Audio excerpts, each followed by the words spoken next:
Buenas a todos. Este mes, desgraciadamente, sentimos la necesidad de ser responsables y hablar claro sobre el mayor genocidio que se está cometiendo en este siglo XXI, este que se está produciendo en Oriente Medio y en el que Israel está abusando de su poder, arrasando con el pueblo palestino en la Franja de Gaza.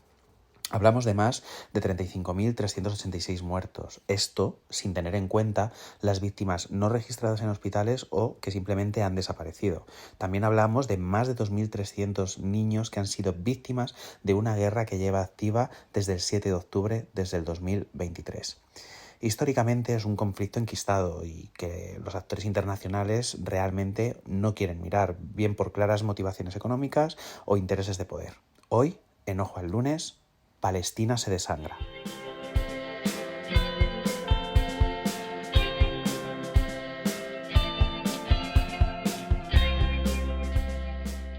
Para el episodio de este mes contamos con nuestra compañera de la APA, la periodista Iman Chaibi, que ha estado investigando y siguiendo este tema muy de cerca.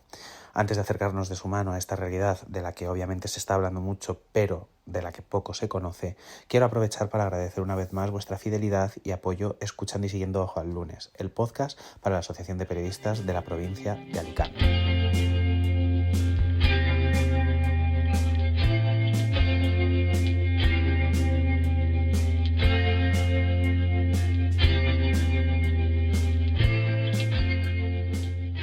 Bienvenida, Iman. Gracias por colaborar y participar en este episodio tan activamente. Buenas, Roberto. Muchas gracias a ti y a la Asociación de Periodistas por invitarme a este podcast. Nada, a ver, este episodio es bastante complejo. Para mucha gente estamos hablando de un tema que es bastante desconocido y sí que no se me ocurre empezar de una manera mejor que pensar en a dónde nos tenemos que remontar para entender lo que está ocurriendo en este conflicto armado y por qué se está produciendo esta invasión de Israel en Gaza.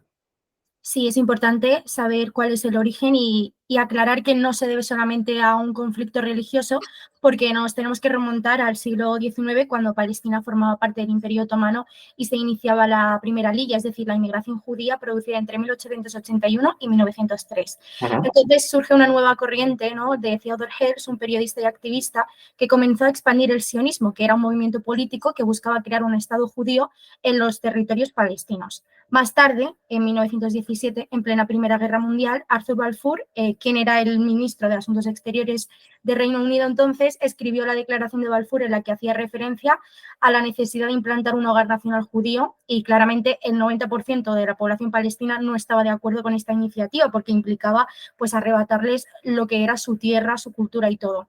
La Nakba de 1948, ya por situarnos un poco ya más tarde, palabra que significa, por cierto, catástrofe o desastre en árabe, porque marcó muchísimo a los palestinos en ese momento, pues la Nakba de 1948 provocó el éxodo de más de 750.000 palestinos. Los judíos ocuparon la mayor parte de la Palestina histórica y se incentivaron las colonias israelíes tras la Guerra de los 6 días, ya a la posterior guerra de 1967. Después, la guerra de Yom Kippur de 1973 se cobró la vida de 2.656 militares, porque al final pues surge como un conflicto, pero luego pues claramente vemos cómo es una ocupación, ¿no? Además se intensifica esta ocupación israelí y en 1987 se produjo la primera intifada, nombre atribuido a las revueltas palestinas. En el 2000 se produjo la segunda intifada y años después se desarrollaron distintas masacres que acabaron con la vida de muchos civiles. Ya vemos cómo los palestinos empiezan a reaccionar poco a poco, pero claramente no es un conflicto como tal. Hay que aclarar que no es una guerra, ¿no? Desde entonces, varias generaciones de palestinos han nacido bajo el impacto de las bombas, mientras el mundo miraba y sigue mirando hacia otro lado. Por lo tanto, no es una guerra religiosa, como nos quieren hacer creer, sino que se trata de una colonización. Aquí no hay dos bandos, hay un ocupante y unos ocupados, un colonizador y unos colonizados. No tienen una igualdad de oportunidades para poder defenderse. No es una guerra, no tienen las mismas armas. Vemos a un ejército, vemos a unos ciudadanos opresores y a una población civil víctima, como vamos viendo. Sí. Ok, y muy interesante y creo que, vamos, súper significativo para todas las personas que nos oyen. Sí que es cierto que al final nos resulta un poco incomprensible pensar por qué Israel está actuando así, pasando por encima pues, de derechos humanos, de la protección de la infancia y de tratados internacionales que están suscritos por un gran número de países. ¿Por qué crees que está ocurriendo esto? ¿Por qué Israel está actuando de esta manera? Bueno, es difícil, ¿no? de explicar, porque estamos viendo cómo se está retransmitiendo en directo el mayor genocidio, ¿no? Actual del siglo XXI. Esto se debe a que el orden mundial básicamente se ha construido en base a los intereses de Occidente, y es por ello por lo que Israel consigue todos sus objetivos sin cumplir ni respetar lo que son las resoluciones de la ONU y con las leyes europeas. Además, sí, ya vamos viendo que desde entonces se va diciendo que Israel es la única democracia de Oriente. ¿Cómo puede ser la única democracia de Oriente si está asesinando a personas simplemente por conseguir un territorio y por establecer lo que es su sistema político y económico? Se difunde ese mito, se permite a Israel que haga lo que quiera, más que nada porque tiene el apoyo de la comunidad internacional, tiene el apoyo de Estados Unidos. Entonces, mientras unos dirigentes van diciendo que no hay que matar a los niños, se les envía armas y se les facilita que Israel haga lo que quiera. Básicamente esa es la explicación, que Israel cuenta con unos privilegios que los países árabes no tienen, y además es un conflicto creado por y para que Israel se salga con la suya y creado por Occidente. Entonces es por eso, por lo que puede actuar con total impunidad casi siempre, por no decir siempre. De hecho, veíamos esta semana como también se generaba cierta controversia en uno de los puertos de calado de aquí de España, en Cartagena, en el que venía un barco con armamento y que no se sabía muy bien la información y que varios miembros países de la OTAN entre sí tampoco reflejaban muy bien la información de que si iba a ser armas para República Checa o si finalmente el destino iba a ser en Israel. Entonces ahí sí que vemos que un poco falta claridad o transparencia en la comunidad internacional y más en todos estos países que pertenecen a la OTAN. Sí que me gustaría además también preguntarte, Iman, ¿cuáles crees que son las necesidades del pueblo palestino? ¿Cómo les podemos hacer llegar nuestra ayuda en esta situación tan dramática y más viendo en las últimas semanas cómo civiles israelíes están cogiendo ayuda humanitaria que se les está mandando, destrozándola e impidiendo que llegue a los destinatarios de Palestina? Vale, bueno, antes de aclarar qué es lo que podemos hacer nosotros como población, claramente, aparte de agua, comida, suministros médicos, combustible, calefacción y un largo etcétera, lo que necesita urgentemente ya de ya el pueblo palestino es un alto el fuego permanente, así como el reconocimiento del Estado de Palestina. Vamos a ser realistas, el problema principal reside en la complicidad de las potencias occidentales. Los palestinos quieren vivir en paz, quieren dejar que, pues, quieren parar de ver cómo están siendo asesinados sus familiares y amigos y cómo sus casas están siendo bombardeadas constantemente para que luego los israelíes incluso se burlen de eso y lo celebren en redes sociales. Lo que necesitan los palestinos es que los ocupantes israelíes dejen de ocupar el territorio palestino y dejen de retransmitir en directo este genocidio. Para eso, lo que tiene que hacer la comunidad internacional es romper relaciones comerciales, diplomáticas, etcétera, con Israel y pues sancionarla, al igual que el Estado haciendo con Rusia todo este tiempo. Pero bueno, dejando de lado eso, que es lo más importante, como sociedad lo que tenemos que hacer es mantenernos informados, concienciar a los demás, haciéndoles llegar datos contrastados para que comprendan lo que está ocurriendo realmente en Palestina. Esto que estamos haciendo tú y yo ahora mismo, por ejemplo, también es una forma, ¿no?, de darle voz al pueblo palestino, de informar. Podemos hacer donaciones para que las organizaciones humanitarias que trabajan en los territorios palestinos proporcionen ayuda médica, alimentos, refugios, etcétera. Y también las manifestaciones son una forma también importante, ¿no?, de decir, de presionar, por así decirlo, de forma social y servir de altavoz y llamar la atención de nuestros gobiernos. Pero básicamente, en definitiva, movilizarnos, recaudar fondos y no callarnos nunca. Eso es lo que buscan los palestinos, que sigamos ayudándoles a alzar la voz. Total. Aquí sí que es cierto que hablas un poco de cómo tenemos que visibilizar el problema que nos estamos encontrando en Oriente Medio y obviamente los medios de comunicación jugamos un Claro. papel, si no fundamental, sí que muy importante. En tu opinión, ¿crees que los medios internacionales occidentales están cubriendo correctamente el conflicto o te encuentras cierto blanqueamiento del país israelí? Yo considero que los medios de comunicación occidentales no han ofrecido la misma información que los medios orientales como Al Jazeera, por ejemplo, o los periodistas palestinos en sí.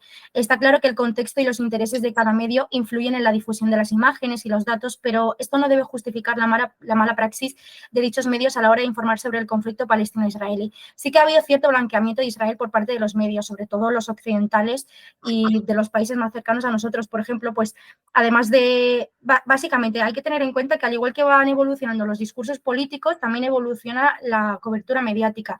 Entonces, hay medios que se han centrado en ofrecer datos y hay otros que han preferido victimizar constantemente a Israel y blanquear las prácticas ilegales que ha estado cometiendo dicho país ilegítimo. Cuando se produjo el ataque del 7 de octubre, los medios occidentales no se limitaron a informar sobre ello y ya está, sino que aprovecharon este episodio para justificar los ataques de Israel hacia la población palestina. Se hicieron tertulias y se repitió 1000 veces la famosa frase de Israel tiene derecho a la autodefensa, pero se ignoró el hecho de que la población palestina llevase siendo víctima de un genocidio desde hace décadas. Se tuvo en cuenta la reacción de unos y no la acción de otros. Y para nada estoy justificando los ataques del 7 de octubre, pero sinceramente considero que hay medios de comunicación que no hicieron adecuadamente su trabajo. El hecho se hizo noticia porque el ataque afectaba a Israel, no por otra cosa, pero que los palestinos sufran una Es limpieza cierto, étnica. Iman, si me permites, que además se mezclaron muchísimas cosas en esa cobertura del 7 de octubre, porque se Sí, confundía Hamas con la sí, población palestina, cosa que no tiene nada que ver. Y totalmente de acuerdo. la propia organización de Hamas ha sido realmente también incentivada por Israel en su momento. Entonces, Exacto. se ha victimizado a Israel con ese ataque que hacía Hamas, pero no se profundizaba en esos orígenes históricos de cómo surge esa fuerza armada terrorista y la situación que se tiene a día de hoy. Obviamente hay que rascar mucho y lo que ha habido también es mucha opinión gratuita y poco Mm. formada para dar una información veraz, ¿no crees? Totalmente de acuerdo. Hay que saber de dónde viene Hamas y también hay que saber analizar eh, cómo es un grupo terrorista en ese contexto en cuanto a la resistencia palestina y cómo es, por ejemplo, lo que pasaba en otros países de Oriente Medio, ¿no? Con el ISIS, etcétera. Hay que analizar mucho, hay que tener en cuenta que hay diferentes partidos políticos en Palestina que influyen mucho lo que son los intereses políticos de cada uno, pero no hace falta, quiero decir que es sencillo, o sea, por un lado está la población civil que está siendo víctima de un genocidio y de una ocupación desde hace décadas y décadas, y por otro lado están los partidos políticos que también están siendo influenciados por los países colindantes que tienen sus propias movidas, si me permites decirlo de esa forma. Entonces, claro, una cosa es eso y otra cosa es lo otro, pero los medios de comunicación occidentales lo que hacían era aprovechar lo que hizo Hamas para victimizar a Israel y meter a todos los palestinos en un mismo saco. Incluso dirigentes del Partido Popular decían que si tú defiendes, o sea, decían eso, pues estás defendiendo a Hamas. No, y no estamos siendo antisemitas. Se ha jugado bastante la carta del antisemitismo y me parece muy desagradable utilizar el antisemitismo, que ha sido una cosa muy dura para los judíos en su momento. Me parece muy fuerte que utilicen eso cuando lo que hacemos es evitar que los palestinos vivan lo que sufrieron ellos en su momento. 100%. O sea, no puedo estar más de acuerdo. Total, perdona que te he cortado, no sé si Nada, tenías nada. algo más que añadir antes. No, sí, básicamente eso, que se utilizó el ataque del 7 de octubre para justificar lo que hacía Israel en vez de tener en cuenta que, que una cosa es la reacción y otra cosa es la acción. No estoy justificando para nada los ataques del 7 de octubre, claramente que no, pero hay que hablar bien, o sea, hay que decir las cosas con propiedad Y y que no ocultar obviamente... datos, no ocultar datos, también el idioma es muy importante. Yo hablo Sí. árabe y marroquí, entonces sí que es verdad que una cosa es el árabe marroquí, otra cosa es el árabe clásico, pero lo puedo comprender. Y se ha dicho que personas de Hamas decían una cosa cuando no decían eso, o sea, en Twitter, en medios de Sí, comunicación, las pero personas que aquí vienen de nos árabe. pusimos un poco a la desgraciada situación de las fake news. Al final, Exacto. las cosas que no conocemos o que no tenemos de manera cercana o interiorizada nos producen al final miedo y como no podemos utilizar herramientas con las que nos sentimos pues a lo mejor confiados, nos creemos la primera fake news que aparece por delante de nuestro ordenador o desde la pantalla de nuestro móvil. Entonces, en este sentido es complicado. Aquí sí que es cierto que al final Israel ha tenido una respuesta totalmente desmedida ante algo que tenía que haber ejecutado de una manera mucho más equilibrada, lógica y sobre todo pensando en los derechos humanos. De hecho, estamos viendo que al final la población israelí también está totalmente agitada. O sea, el drama que están viviendo en Palestina, todas las personas que se están viendo presionadas para abandonar sus hogares, para salir de las zonas en las que hasta ahora malvivían porque seguían con la amenaza de bomba por cualquier motivo, nos estamos encontrando que la agitación que vive la población israelí también es muy alta en, como te decía, parando la ayuda humanitaria con claro cabreo y sin ningún fundamento. Y también veíamos como hace unas semanas nuestra compañera la periodista Almudena Ariza, corresponsal en Israel para Radio Televisión Española, fue acosada y amenazada por ciudadanos judíos durante una conexión que se estaba realizando en directo en uno de los telediarios. ¿Por qué en Israel crees que no quieren que se hable claramente de lo que está ocurriendo? ¿Qué les atemoriza que sepamos o que se pueda poner sobre la mesa? Me parece también muy interesante, de hecho, hablar de los colonos y de los ciudadanos judíos, porque la gente cree que los únicos responsables de los ataques a la población civil son los gobernantes y las fuerzas israelíes, pero poco se está hablando de la gran cantidad de agresiones, etcétera, y de opresión que ejercen los propios ciudadanos. ¿Por qué están ocultando dicha información, por así decirlo? Bueno, Israel considera que la prensa puede ser perjudicial para sus intereses políticos. Es por ello por lo que censura a los periodistas, no respeta la libertad de prensa, no permite la entrada de los periodistas a determinadas zonas y bombardea incluso las sedes de los medios de comunicación. Y los ciudadanos buscan lo mismo, que no se sepa lo que está ocurriendo para que ellos sean retratados como las eternas víctimas que perdieron su territorio y que vinieron a recuperarlo cuando la realidad es que están viviendo en un territorio ocupado fruto de la invasión ilegal israelí.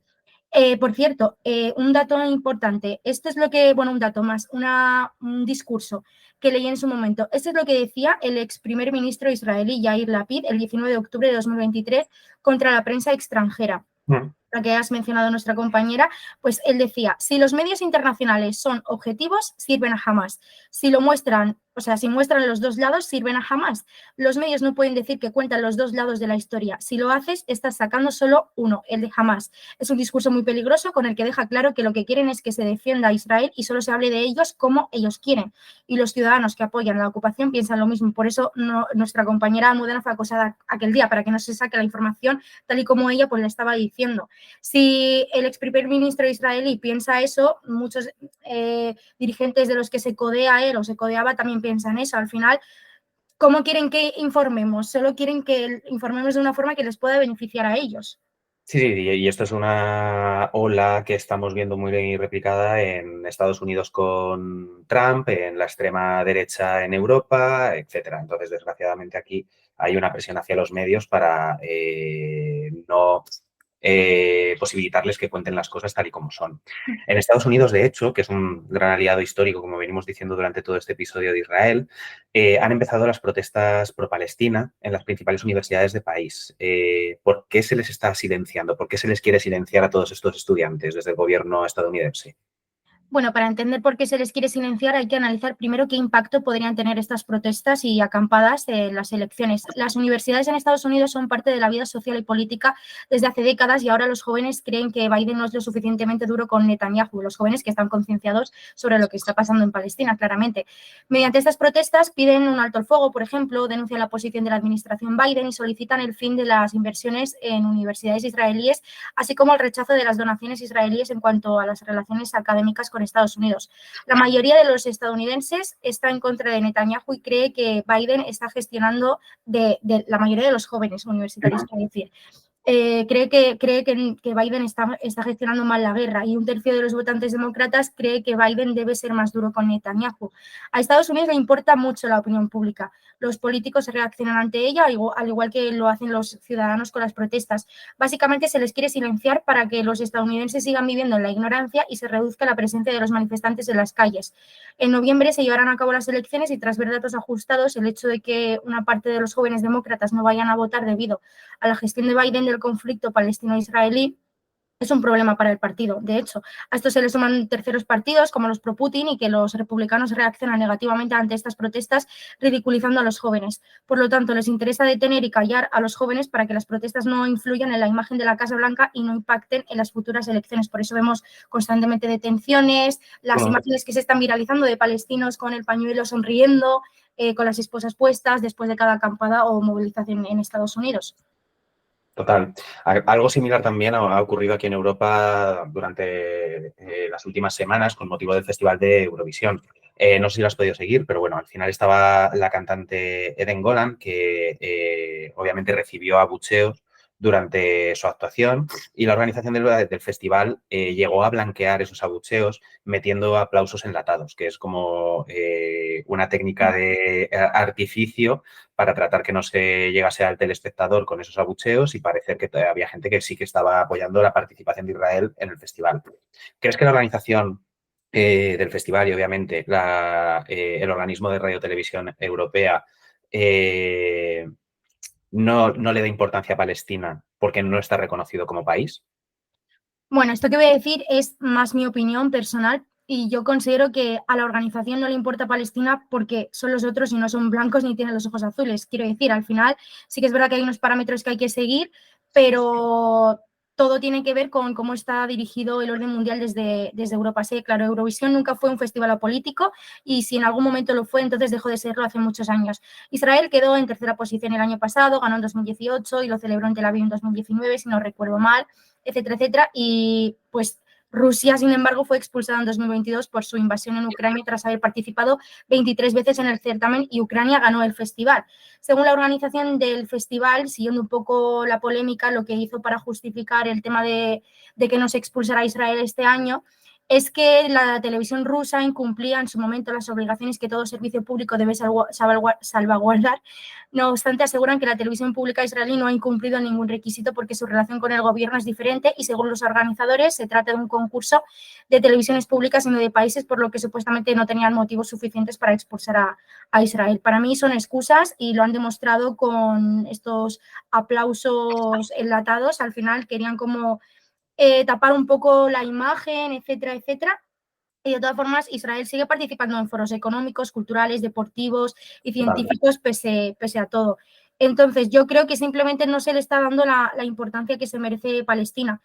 Se le dio a Ucrania, que me parece muy bien, de verdad, o sea, no es que lo esté criticando, sino que considero que Eurovisión, si va a ser, o sea, si va a manejar un conflicto de una forma y va a impedir que, por ejemplo, Rusia va a sancionar a Rusia en Eurovisión, ¿por qué no se ha hecho con Israel? Yo no creo que es porque no esté reconocido a Palestina como un Estado, sino porque le importa más la relación que tiene con Israel y la imagen de Israel en base a estos festivales, etcétera. No sé si me he explicado bien. Sí, totalmente. Aquí hay otra pregunta que sí que me apetece hacerte, porque obviamente podemos hablar de cierta islamofobia y obviamente cuánto crees, tanto opinión personal como opinión objetiva, que hay de islamofobia en lo que estamos viviendo en este conflicto. Yo creo que... ¿Sí? Perdón. Tanto en el conflicto en sí como en cuanto a cómo se está abordando pues desde los medios occidentales, la aproximación que se hace, etcétera. Vale, yo lo veo más en el día a día y en, por ejemplo, lo que comentan usuarios en las redes sociales más que en la propia cobertura.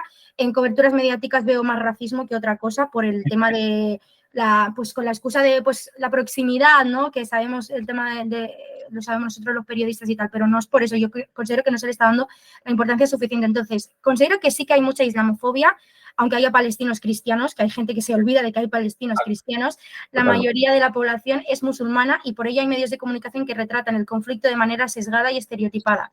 Se habla del conflicto como si fuera una lucha entre el Islam y el mundo occidental y esto fomenta la propia polarización. De hecho, en las redes sociales hay personas que justifican los ataques a Israel y se burlan de los palestinos precisamente porque muchos son musulmanes y se les retrata como si fueran ignorantes e incultos. Es más, en plena intensificación militar, los usuarios de X, antes Twitter, comenzaron a desinformar a los demás sobre el Islam y hablar del machismo. De repente, como si en Europa no hubiera machismo y los únicos que pudiesen discriminar a las mujeres fueran los musulmanes.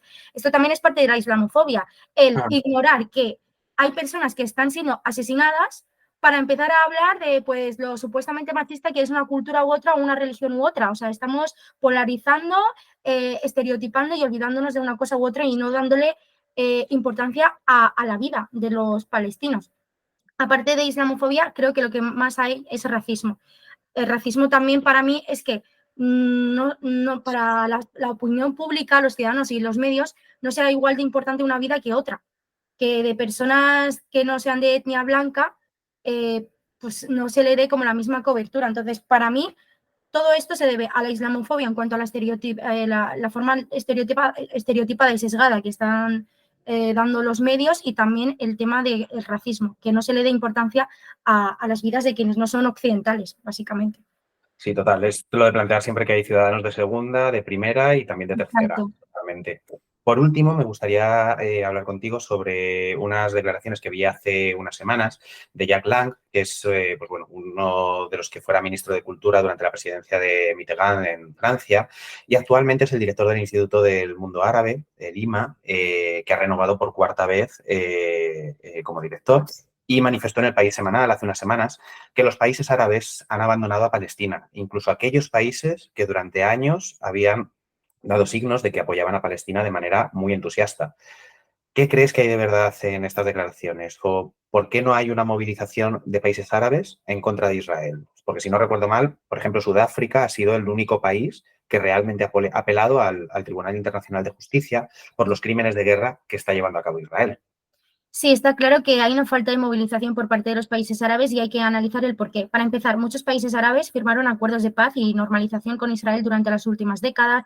Egipto en el 79, Jordania en el 94 y en 2020 los firmaron, por ejemplo, Emiratos Árabes, Bahrein, Sudán y Marruecos a través de los acuerdos de Abraham. Además, varios países árabes satisfacen sus intereses económicos y estratégicos gracias a los avances tecnológicos y comerciales israelíes.